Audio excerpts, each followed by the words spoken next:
17-ാം നൂറ്റാണ്ടിലും 18-ാം നൂറ്റാണ്ടിലുമായി മധ്യഭാരതത്തിൽ നിലനിന്നിരുന്ന മറാത്ത സാമ്രാജ്യത്തിലെ ഇൻഡോർ സംസ്ഥാനം ഭരിച്ചിരുന്നത് ഹോൾക്കർ രാജവംശമായിരുന്നു.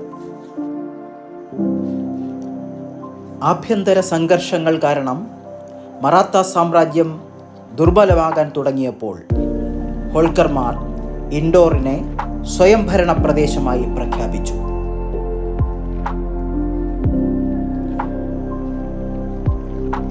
1720-കളിൽ മാൾവ മേഖലയിൽ മറാത്ത സൈന്യത്തെ നയിച്ചിരുന്ന മൽഹാർ റാവു ഹോൾക്കർ ആണ് 1734-ൽ ഇൻഡോറിൻ്റെ ഭരണാധികാരി ആകുന്നത്.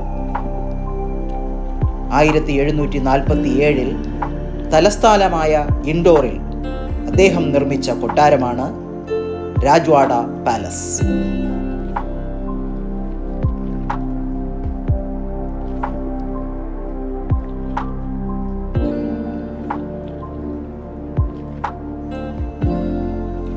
ആയിരത്തി 1734-ൽ സ്വയംഭരണ ഇൻഡോർ രാജ്യം സ്ഥാപിച്ച മൽഹാർ റാവു ഹോൾക്കർ മാൾവയുടെ ഭൂരിഭാഗവും ഭരിച്ചിരുന്നു. മറാത്ത സാമ്രാജ്യത്തിലെ 5 സ്വതന്ത്ര ഭരണാധികാരികളിൽ ഒരാളായി മൽഹാർ റാവു ഹോൾക്കർ അംഗീകരിക്കപ്പെട്ടു.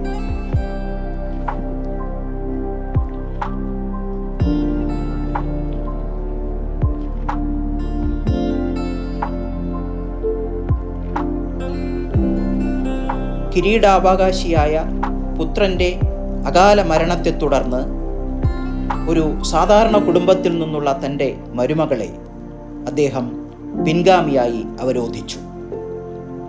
ഈ രാജ്ഞിയാണ് പിൽക്കാലത്ത് ഭാരതമെങ്ങും പ്രശസ്തി നേടിയ 1767 മുതൽ 1795 വരെ 30 വർഷക്കാലം ഇൻഡോർ ഭരിച്ച റാണി അഹല്യാഭായി.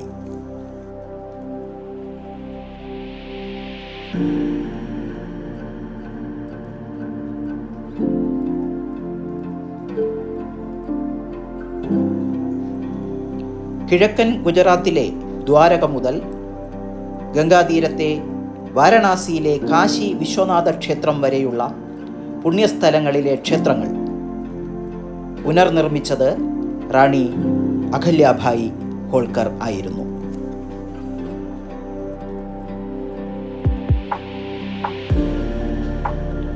ആയിരത്തി 1947-ൽ ഇന്ത്യൻ സ്വാതന്ത്ര്യത്തിനു ശേഷം മധ്യപ്രദേശ് സംസ്ഥാനം രൂപീകരിക്കുന്നതുവരെ ഹോൾക്കർ കുടുംബഭരണം തുടർന്നു.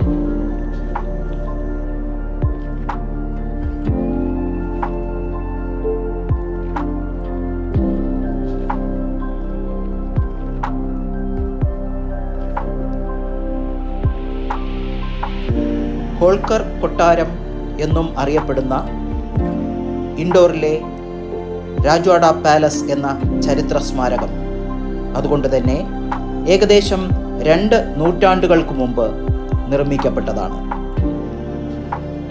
അക്കാലത്തെ മറാത്ത വാസ്തുവിദ്യയുടെ ഒരു ഉത്തമ ഉദാഹരണമായ ഈ കൊട്ടാരം 7 നിലകളുള്ള ഒരു നിർമ്മിതിയാണ്.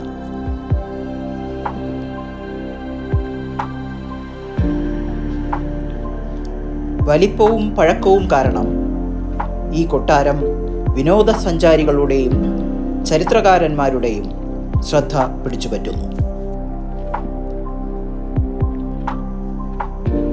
കൊട്ടാരത്തിന് അഭിമുഖമായി മഹാറാണി അഹല്യാഭായി ഹോൾക്കറിൻ്റെ പ്രതിമ, ജലധാരകൾ എന്നിവയുള്ള ഒരു പൂന്തോട്ടം സജ്ജീകരിച്ചിരിക്കുന്നു.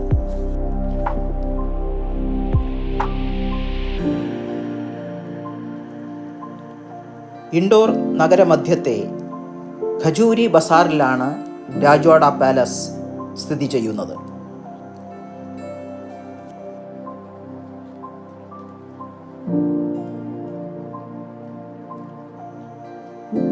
കൊട്ടാരത്തിൻ്റെ താഴത്തെ 3 നിലകൾ കല്ലുകൊണ്ടും മുകളിലത്തെ നിലകൾ തടി കൊണ്ടുമാണ് നിർമ്മിച്ചിരിക്കുന്നത്.